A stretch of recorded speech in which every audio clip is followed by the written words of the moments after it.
Hello बच्चों, good morning. आज मैं वर्ग 8 विषय हिंदी पाठ पाठ 16 पढ़ाने जा रही हूँ। पाठ 16 का नाम है खेमा। इसका शब्दार्थ मैं आप लोगों को कल लिखवा चुकी हूँ। आज मैं इस पाठ का कुछ पाठ के परिचय के बारे में लिखवा दी हूँ। इसे आप लोग ध्यान से सुनिए। प्रस्तुत पाठ खेमा में खेमा नामक एक बालक के माध्यम से समय बाल मजदूरों के साथ हो रही क्रूरता को उजागर किया गया है। इसी अवधारणा का समयकालीन विमर्श का विषय प्रस्तुत पाठ है। अब मैं एक बार कहानी पढ़ती हूँ, इसे आप लोग ध्यान से सुनिए।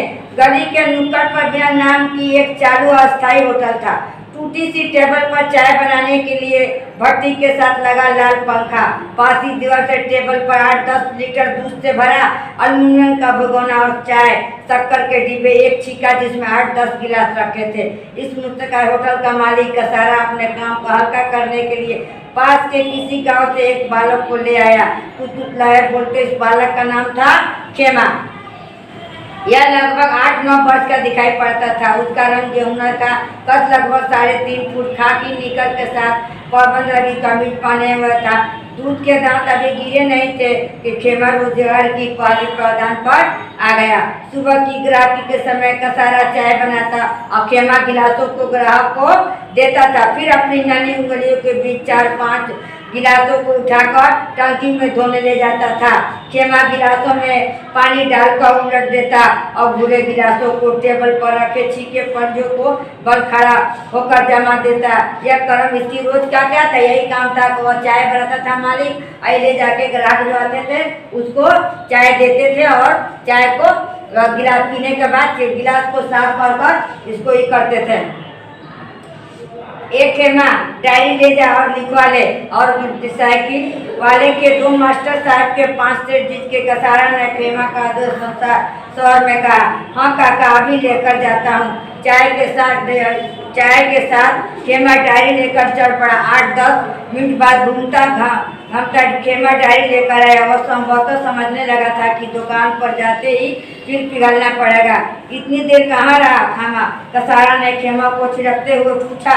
ओ मास्टर साहब दुकान पर नहीं थे। खेमा सफेद झूठ बोल गया। कुछ समय बाद खेमा उठा। गिलास धोने के लिए होटल पर चाय पीने वाले 1-2 इकट्ठे हो गए। अपने सेठ कसारा ने कहा, मेरे पैर जलते हैं, चप्पल ला दे, अभी रख दूंगा सिर पर अपना काम कर। बड़ा आया चप्पल पहनने वाला। खेमा निराश हो गया। अप्रैल का महीना था, धूप गराने लगी थी। नंगे पैर खेमा इधर कोलू के बैल की तरह घूमता रहा। जूठे गिलास धोने जाता तो पहले अपने पैर धो जाता। शायद जलते पैरों पर पानी गिरने से खेमा को क्षणिक तसल्ली नहीं मिलती थी। गर्मी के दिन में जो उसके पैरों में चप्पल नहीं था, जिससे कारण क्या था, उसके पैर जल रहे थे, लेकिन वह उसी तरह काम करता था। उसे ठंडा करने के लिए पैरों पर पानी गिराता था। काम निपटा कर कसारा रोटी खाने बैठा तो रोटी प्याज और चटनी लेकर खाने लगा। खेमा भी इसी हुक्कों में था कि अब खाना मिल जाए। इसी बीच 8-10 लोग बेंचों पर आ बैठे।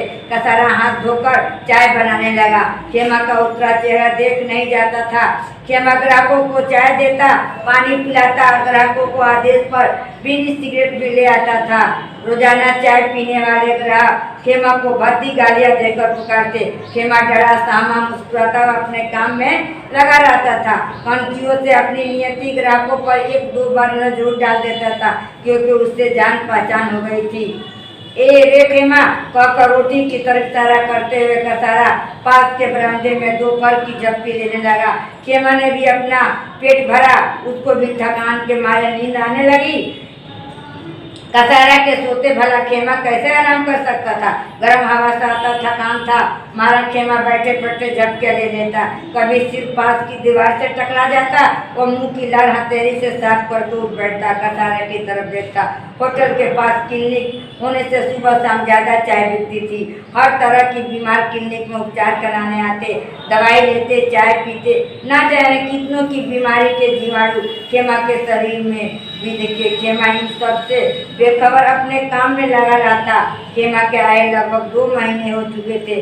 खेमा की सारी दुनिया कसारा के होटल में सिमट आई थी। एरे खेमा, कसारा ने पंखा घुमाते हुए जोर से सुनाई आ रहा था। पास के जनरल स्टोर पर बैठा खेमा दौड़ कर आया। कहाँ मर गया था ये बर्तन, क्या तेरा बाप धोएगा?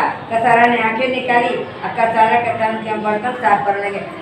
तो गाने का अर्थ है कि खेमा इतना छोटा बच्चा जो था उसको क्या करता था, बाल मजदूर से काम करना अपराध है। लेकिन उस समय गांव में कसारा था, उससे काम कराता, अपने सो जाता था। कोई भी आता था होटल पर तो उसको पुकार कर उसे गिलास साफ करता। उसके बाद काम करने के बाद वो अपना बदन जतवाता था, यही करता था। और बेचारा गरीब बच्चा भूख के मारे तरसता रहता था। तो कोई भी आए थी।